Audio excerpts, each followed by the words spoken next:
Hey there you guys, it is me, RandomJosh, and I'm back again with another Random Monday video. And today we're going to be pretty much talking about party planning 101. So, for those of you who do not know, my birthday is literally like around the corner.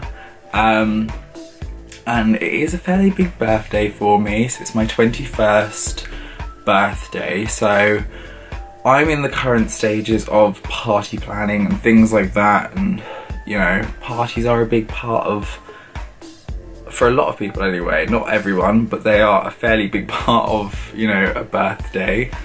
So I just wanted to kind of go through some like basic steps of how to ensure that you kind of get like a smooth party planning sitch, basically. So I guess the first thing that you really want to look at, so I'm going to basically divide this into categories, so I have them written down here. So the first is pretty much what is kind of like the purpose of the party, so we'll call that purpose. Then you've got to look at the budget, you've got to look for venue, you've got to think about catering, and you've got to think about entertainment. So those are like the main 5 kind of points, and I'd rank them in the way that I've just listed them out. So obviously purpose of the party, so this has a huge impact on the rest of the things, so budget wise, venue wise, do you need something configured like very big? So like if, let's say for instance, the purpose of your party was a housewarming party, the venue is instantly going to be the house, you know, so that has that impact on that, which also therefore has an impact on your budget, lowering it down because you don't have to pay for a venue. But like other parties, like a wedding party, something like that would have, you know, I mean, you could probably get away with doing it in your house if you really wanted to, but I think for most people, they'd set their budget a little bit higher for something big like a wedding. Again, it completely depends on the person, whoever you are out there. But yeah, those are pretty much like the main 5 points to focus on. So let's just kind of go in a little bit of detail with those. So purpose, why is it so important to know the purpose? As I already mentioned, you know, the purpose of the party can really impact anything else to do with the party. So whether you just fancy having a party, or if it's like me, it's a big birthday, you want to, you know, have a little bit of fun and get everyone there. I think something else I should have put in there as well is guest numbers. But this is not really like, it's not necessarily a huge thing. I guess that can come under budgeting, because you need to start thinking numbers, you know. So as we're talking about budgeting, let's actually just jump straight into that. So you've got to think of like how much you really realistically want to be spending, because parties don't really come cheap. There's lots and lots and lots of stuff to think about. So for instance, for myself, throwing a birthday party, I'm like, you know, I don't have a definitive budget, but I kind of looked at it like, I want this to be good. So if it's gonna cost, like, there's always ways of dodging like higher costs. So like, is something that necessary? You have to look at that. Is it necessary, or is it something that I want, or is it something that I, you know, is like, it can go. There's like priority lists. So things like, you know, I don't know, drinks and entertainment. For some parties, that's a really high up there. Catering could be really high up there for some parties, but for others it might not be as incredibly high up, and therefore you can kind of budget out a little bit on that. So it's all about weighing up what you would realistically like to spend and what things are going to cost, and then finding that inner balance of everything pretty much. So once you've got your budget in place, then you can really start looking at like venues and things like that. So this is probably, I'd say, one of the higher cost elements of a party, depending on, again, how important it is for the venue to be right. For some, if it's not hugely important, you can get away with doing it like finding somewhere like your house, or if you've got like a good connection with someone and you can get a venue for either free or for cheaper, then that's always a positive. So it's really good to like get to know certain people, because I think one of life's sayings is it's not about what you know, it's about who you know. And then you can kind of worm your way through life. So yeah, venues are super important, I'd say.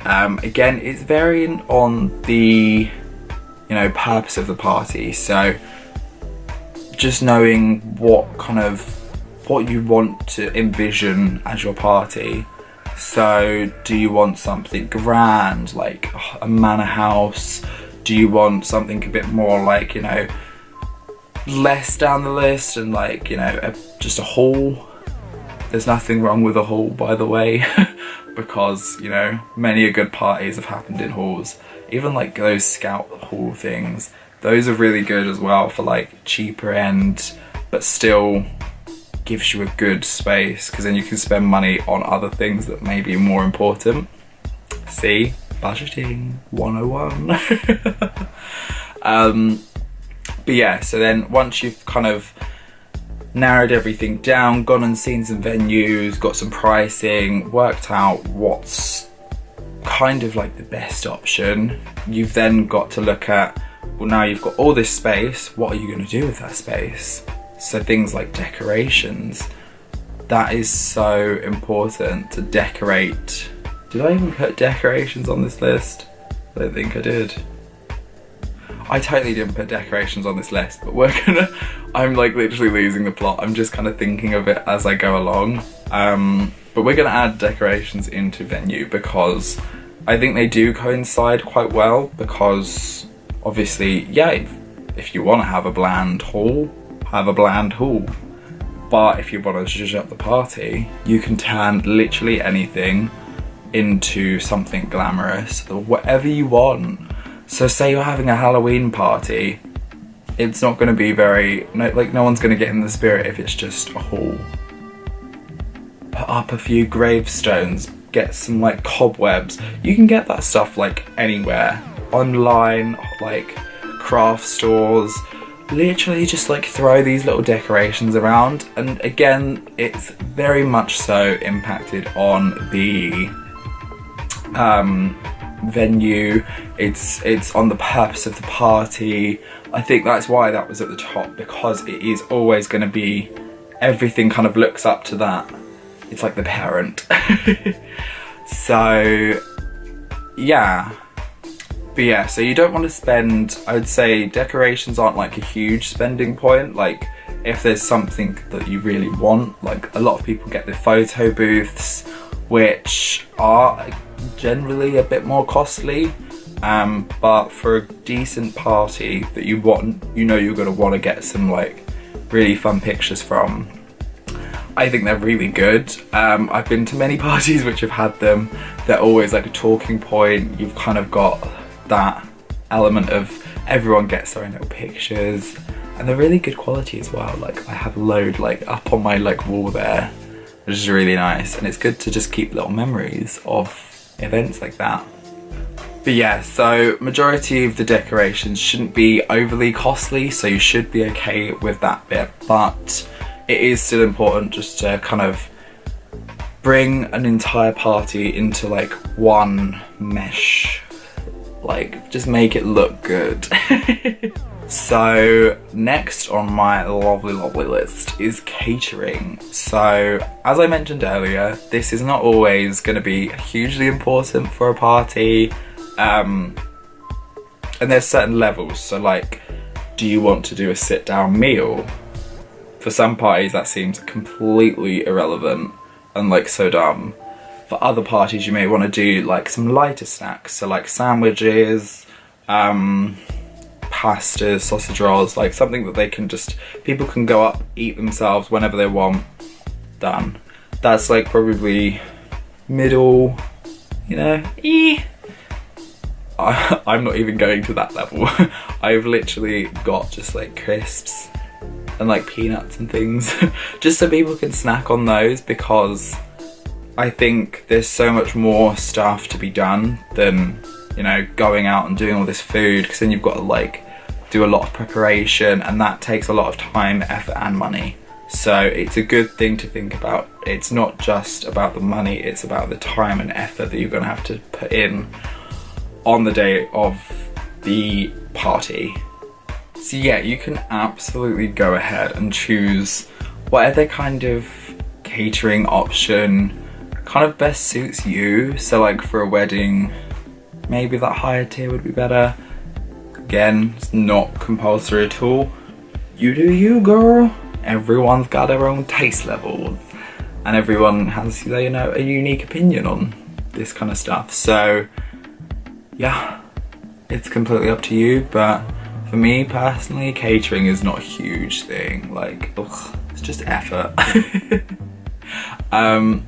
And pretty much the last thing in my list of amazing hints and tips, or whatever I want to call them, is the entertainment.